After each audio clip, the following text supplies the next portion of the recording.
Someone was taking the piss out of me in my first title when I was like trying to beg the doctor if I could go and have like one part. So it's always like in these places, it takes the piss, but it's like it never really hits home. It's not so bad when you like, but it wasn't like that at all. Like my last hospital, I was saying I could go with this particular staff member, and she was doing an impression of me, and me going like, so here we find ourselves. Once I'd like got a pump down. Beautiful see me when I'm drunk on manic. Oh, I don't know. But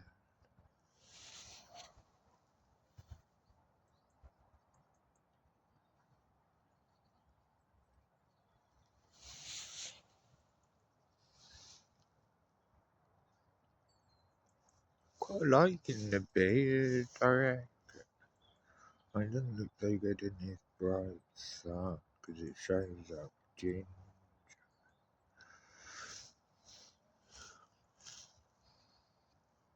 I prefer making videos in town, really.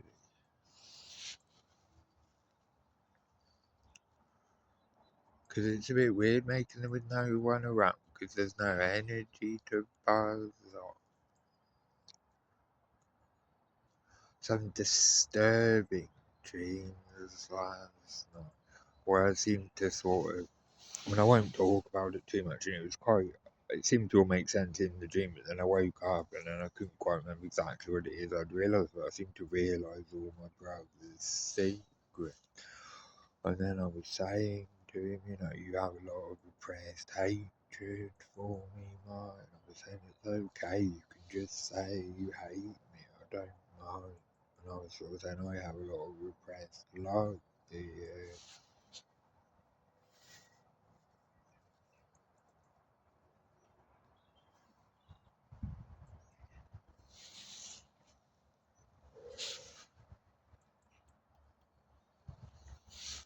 And he does. Well, we sort of have, maybe we have like love-hate relationships with each other.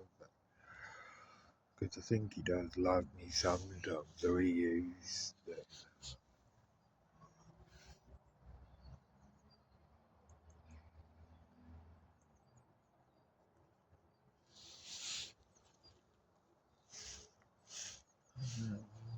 But yeah, it's pretty disturbing.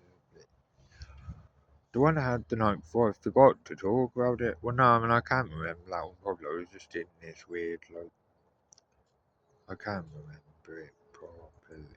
I just remembered it later on after I made that video yesterday, which won't actually upload till today.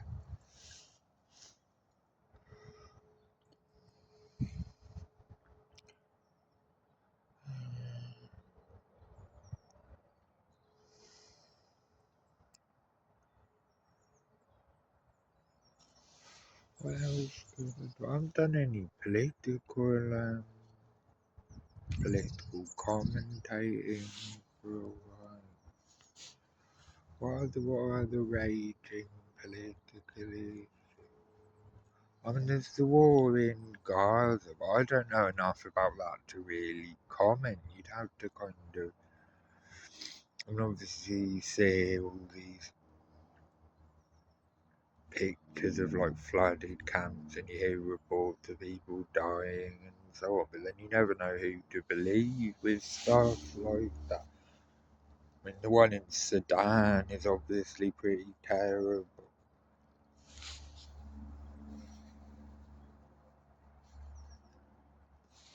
And I think the one in Gaza is terrible as well. But if you watch GB News, some of the, particularly the Jewish, I'm not saying like it's just because they're Jews, but particularly there were like two Jews discussing the war in Gaza on GB News, and they're actually sort of, it's not because I'm a Jew, it's just because they were looking at some photographs of some people who are meant to be starving, and he sort of said, there were those overweight people in that video, as if like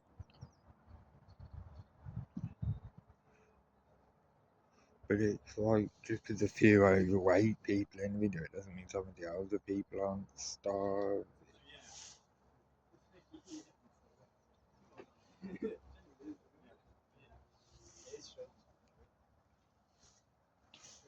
Ah,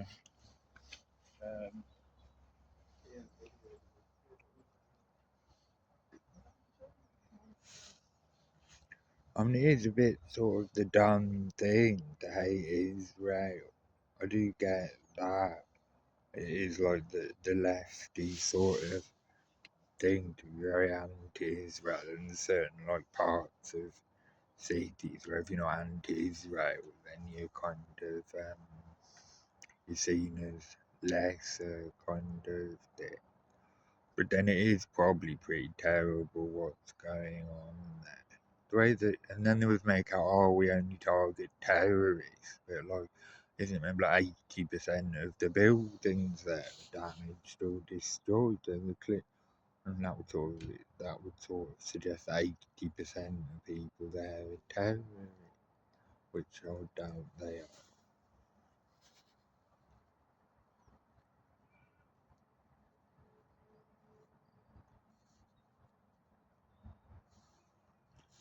But some of the GB News presenters are very pro-Israel. I mean, there's one, I don't know if they that controversial thing.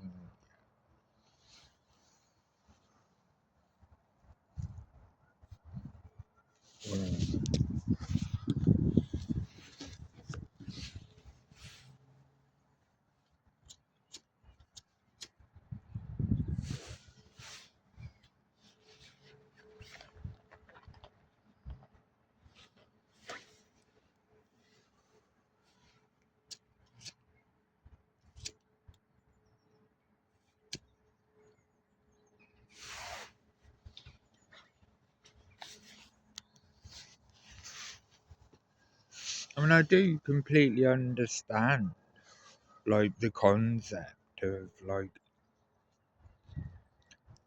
people having their right on political views just so they can kind of, in a narcissistic way, so they can just think to themselves, well, I'm a good person because I've got such right on views. Are really they're actually quite nasty a lot of the time in their personal life. I do completely get that. That's what I meant in that video yesterday about like if some new like young like Kurt Cobain or Richie Mannix came along, like the new 20-year-old Kurt Cobain or Richie Mannix who properly like cared about everyone but in a non-repressed way. Then I just hand the baton over to them. I don't even know properly whether I've even got the baton. There may be like a number of us who've got the baton. But most people who care about everyone are a bit repressed, kind of thing. But you do occasionally get people who are capable of caring about everyone, but in a non-repressed, kind of emotionally intelligent way. You know? Like if you think of that thing from Young Crown King of the Underground, the diamond on the floor that ain't been found. Was the summer of '99?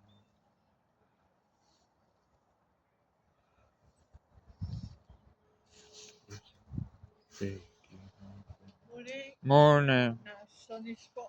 Yeah.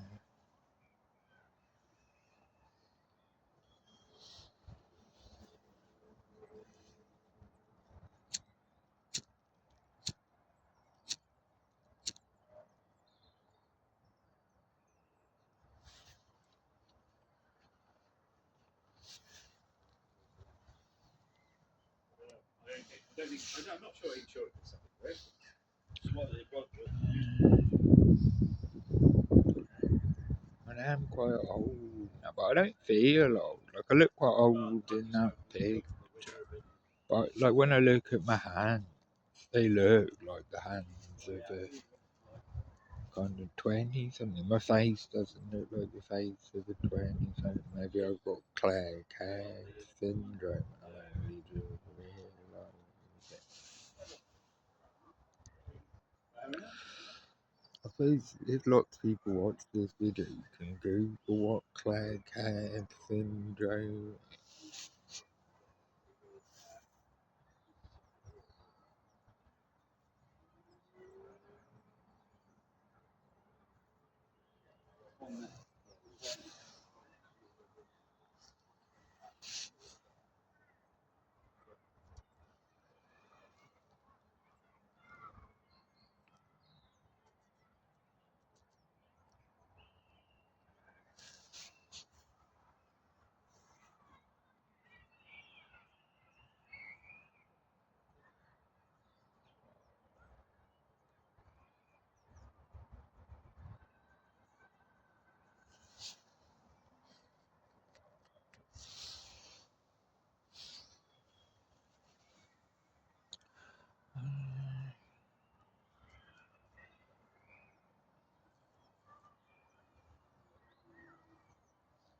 Yeah, those dreams were disturbing. It put me in a way.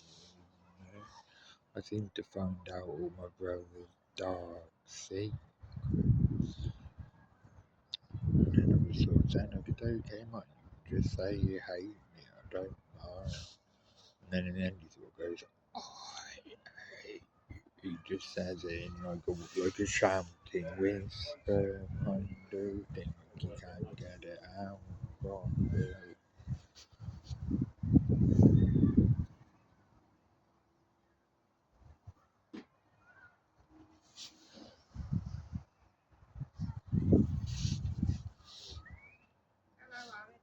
Alright,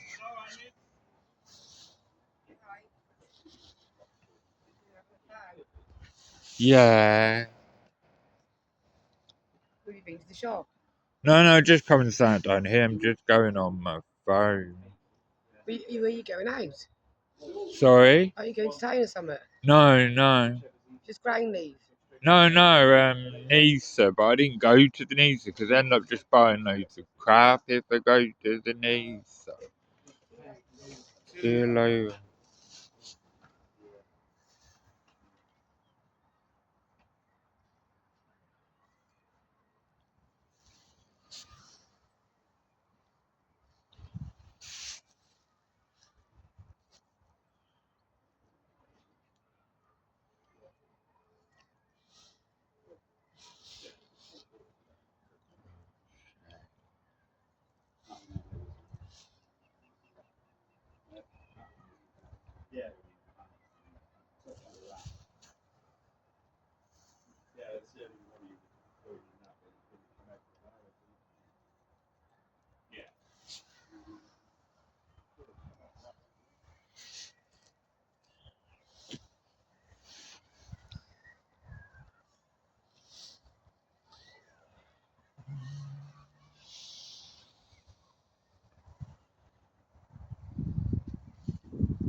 I won't go on about my old hospital anymore.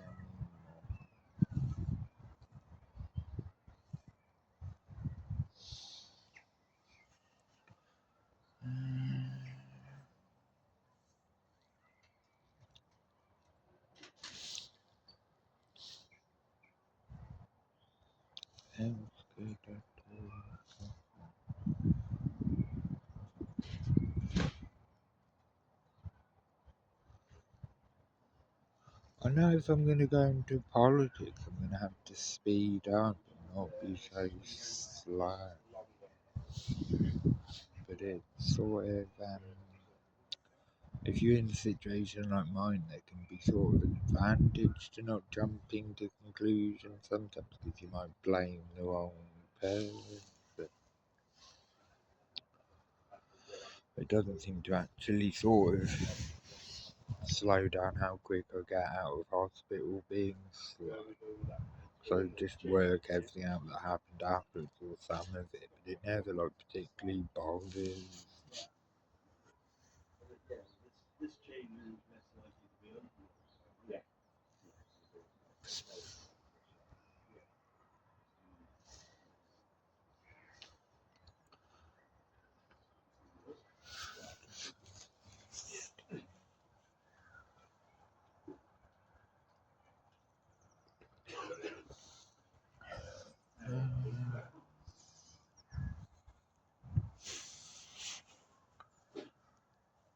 And I won't say loads of emotional stuff to you, Mike, because I already said it in those ant. Well, I could, because you might not listen to your voice, mate. I never know whether you do. But, when I've already said, like when we were little, like that time in Scotland and just generally, you know, that all means something to me. It's like, I don't know whether it does, it probably still does a bit. And maybe I did say some nasty stuff about you now. But I think they'd just given me a kind of concoction of drugs and tricked me into thinking they'd given me other drugs, you know. And then something else had happened. Because there was a time when they gave me a small amount of crack, which I thought was heroin. And then they gave me like an overdose of heroin. And then they did something, I won't say what it was, because there's people around. But, so they tricked me into thinking like I'd had the heroin first and then the crack. I was thinking like this is the real me. I completely lost the plot. And like I thought that was the end of my life, you know. I can only remember bits of what I was saying, but I remember sort of saying someone will make it through. Maybe it's not me, and then when they come, I'll be able to say things that mean 10 things, so then I built back up and up and up and up, and then eventually realised I hadn't actually done anything wrong. And then I got hired as a kite, and then I was talking to that demon manager, Kevin, because I remember that, but I went, Kev, mate, what are you doing to me? I thought we had a connection. I can't remember what I was saying after that. I can only remember bits and pieces of it. But I think I'd have properly like skit and get like enraged, because there's a song that goes like, so you got rage, that it's not good enough or something, but it's like I'd have thought it would be good enough, really. And then I got right to the end and I realised it's all just been carefully set up by that Kevin. And I went, Kev, mate, what you doing to me? I thought we had a connection. Yeah, the connection where we had the man-to-man conversation. It was amazing. That it was like, when I say that in some other answering messages, it was like a silver slicing the ring from Sauron's hand on all horrific fire.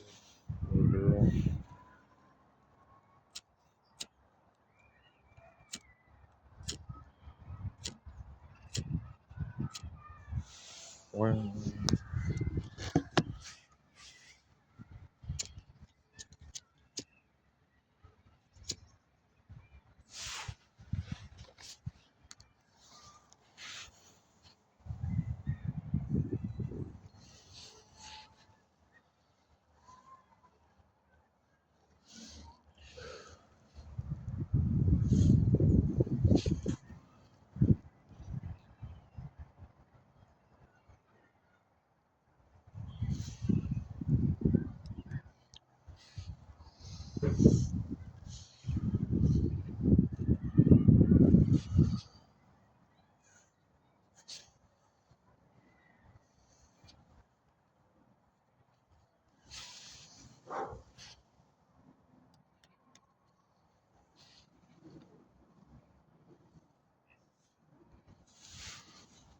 because you seem to like the way you like that metan and stuff, man. You seem to have got quite disillusioned with being a good person. Like, I think you are still a good person inside, but you seem to have got quite disillusioned and just sort of, which I did for a bit in between the ages of about like 27 and 32, I suddenly started thinking, like The Wire, perhaps I'm like McNulty out of The Wire and I'm just kind of fraud. But then as I got older, I realised, like, I'm actually not, and you do get people, like, you do get, like, special men who are, like, saviours. And maybe I'm not a massive one, but I'm at least a small one, man. I'm a small good man.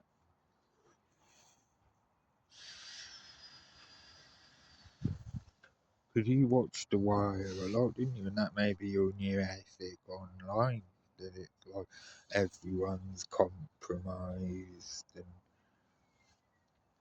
we're all just out for ourselves. Like, I can't believe you sit and watch that Matan all day and laugh at it, because it's, or Matan as I should pronounce it. Because it's so negative. I mean, you just get vulnerable people in there and then humiliates them and at least take on someone your own size.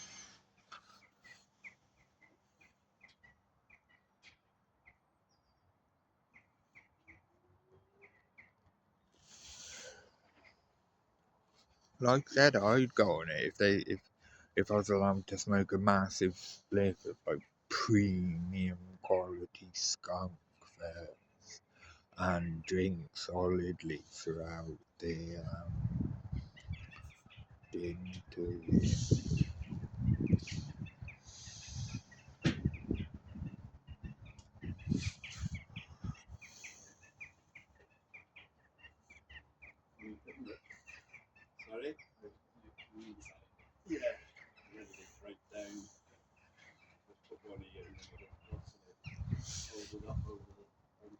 There's some work and doing some work on cricket club. I won't get them in shot, like they probably don't want to be in shot.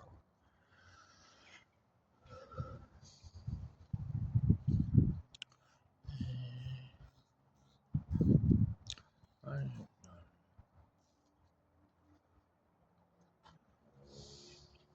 Yeah, so knocked me for 6 a bit that drink. It was very just.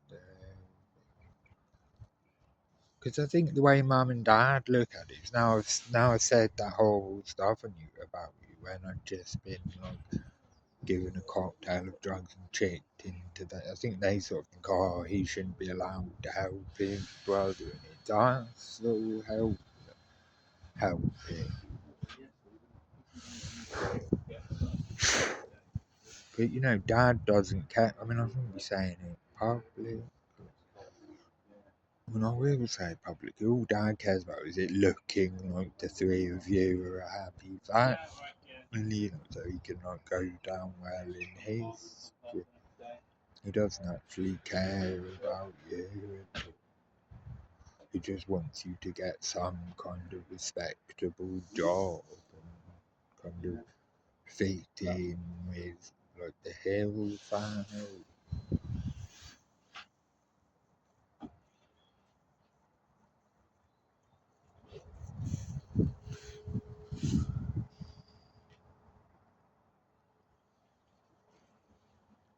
And the Broom family.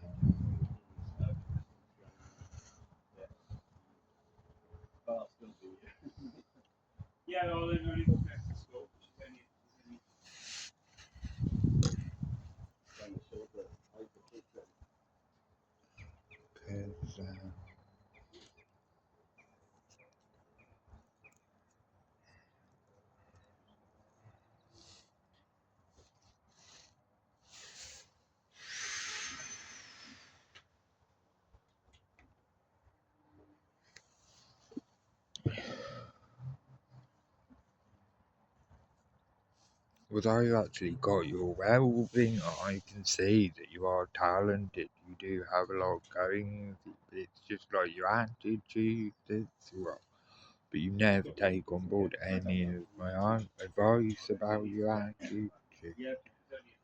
You're too concerned with being in the in-crowd, which just means you just get used by people.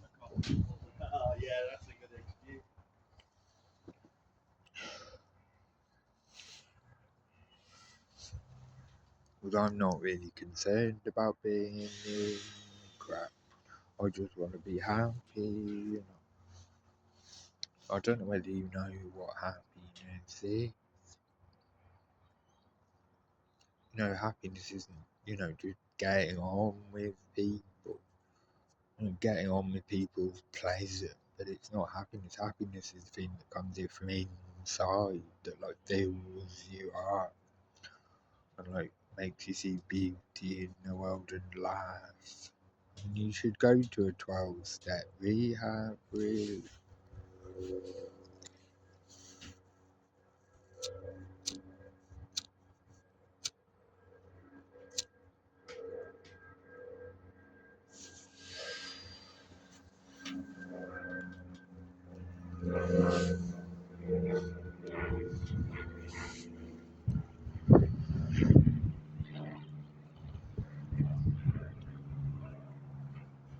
Because it's you'd learn so much. I did. Because probably quite quickly you'd get very angry with someone, and then that rehab I was at, you would quite quickly that you have a board every week where you have to discuss with two people every day what's on your board. You probably quite quickly get one that says, "Today I discussed with two peers what really in capital letters makes me angry."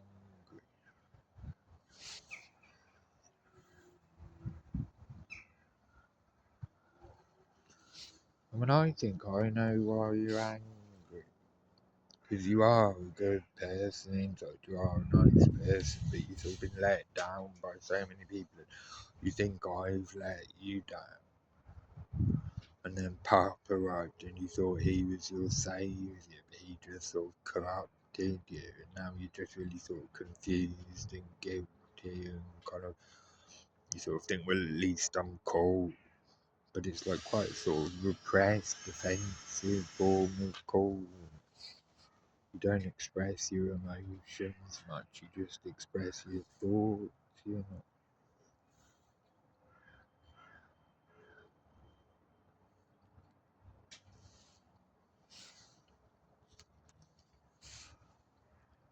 But really, you're quite a nice boy inside.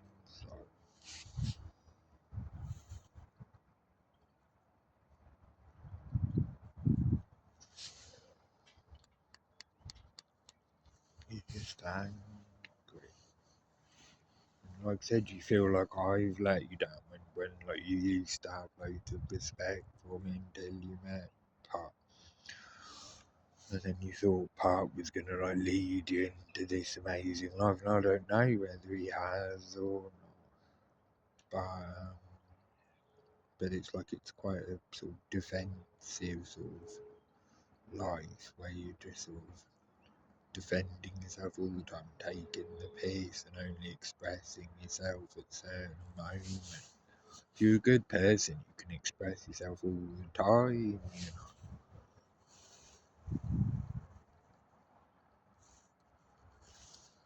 Because you said that thing about bad people have more options of things that they can do, but they'll only do it when it's in their interest. But another way of looking at it is that good people can just be themselves all the time. Bad people have to pick their moments to be themselves. Whereas good people can just be themselves the whole time. I'm not properly a good person. I'm a nice person, but I don't 100% trust myself. Only about over 90%, but not 100%. So I'm not completely a good person. But it's that's what AA is about, finding that inner happiness and or Narcotics Anonymous, finding that inner happiness and growing from it and getting to one where you know you're a good person, you forgive in yourself. And then you can just express your emotions at will and laugh and be free and have a great time, without needing. Morning.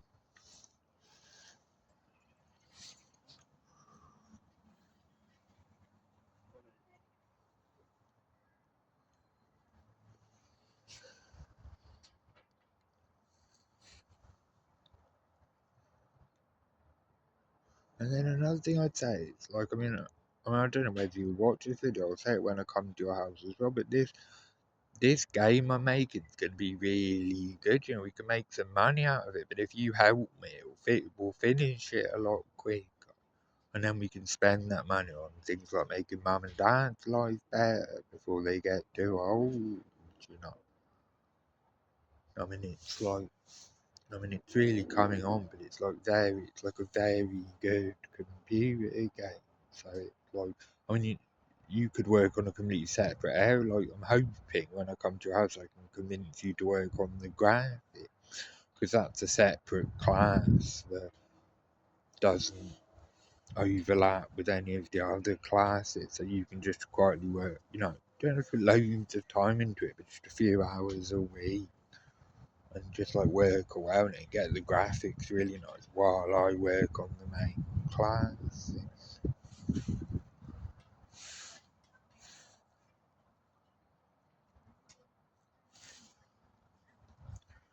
Because you might be able to find plugins and that online to design really. You're really good with computers. I'm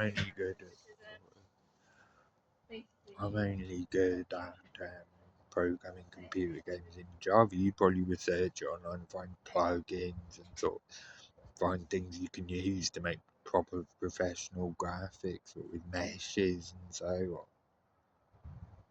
So it's like, well, not necessarily meshes, but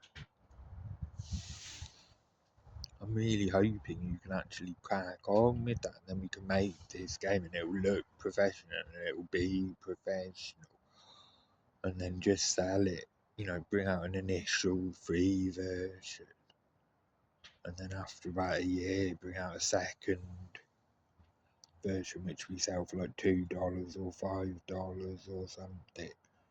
Where like I've already worked out all the extra stuff that will be in the second version, and then just like crack on with it and make a bit of money. And because making money isn't just about making your own life better; it's about helping people around you. That's what you don't seem to quite understand about it. Imagine if we could like fly Jessie and her family over from New Zealand all the time because we were millionaires. We'll fly out there and see them.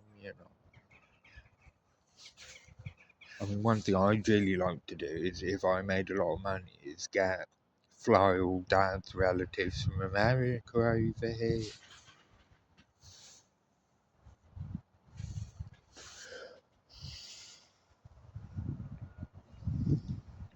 Because do you think from that photograph of them, they look like really cool people? I do.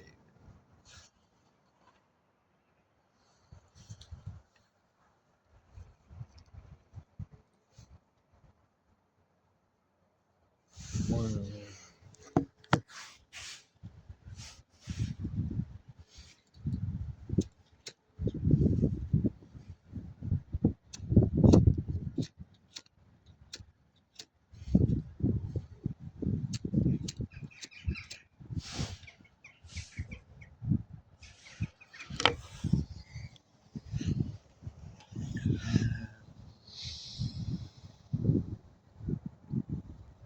I'm not going to go into detail about all the dreams I've had about.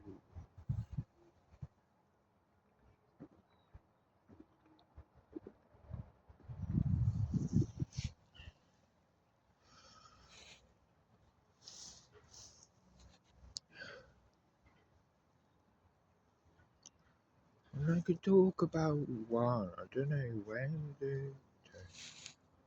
Had this one where you were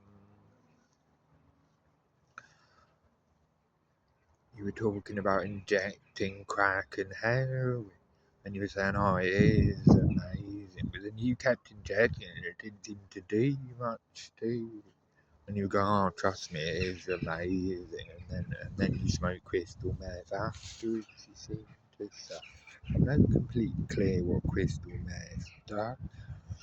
I know it's related to ecstasy, but I think it may even think it may even stop you caring about right and wrong or something. I don't understand it properly. So that's another mega split I had. Like, I was in London and I was staying somewhere, and then I won't go into detail, but I smoked this big spliff which had like everything in it. Because I think there's something, isn't it, where there's like bits of flint in the end of it or something. I don't know. Because I remember realising as the spliff progressed, like, that it was like, well, the mother of all split. I did like go all the way to the end. And that's another thing to say to all people I don't know. No, I remember I was in one of the times I absconded. I think it was like the second time I went to London. It was the summer and I'd run out of money, so I was just wandering the streets looking for dog ends to make cigarettes out of. I come round this corner and this black lad spied me straight away. He was on his mobile already and he spied me and he was staring straight at me, and I heard what he said. He went, it is cool. Like, it goes all the way to the end. But why didn't they just wait for him to finish and then bang to it? Because I think there is something, isn't it, where you smoke like a particular concoction of drugs, and then it's like a phase, a different phase, like a sequence. I think they put bits of flint in the end of it, because I worked it all out when I was stoned one time, and then I thought, big God, it goes like heroin, crack, crystal, man, then possibly something else, and then bits of flint. But,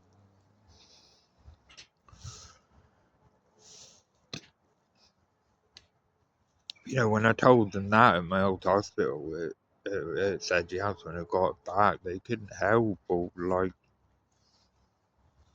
they were all like laughing in a very kind of manic sort of respectful way. Like they were thinking, Jesus Christ, he went to the end. I don't know whether they'd seen the video, because he obviously didn't know me, that lad. I don't remember that, but they'd obviously videoed it on their mobile phone. So I think I've been all the way to the end twice. I don't know whether I could do it sober, because my muscle, I wouldn't be relaxed,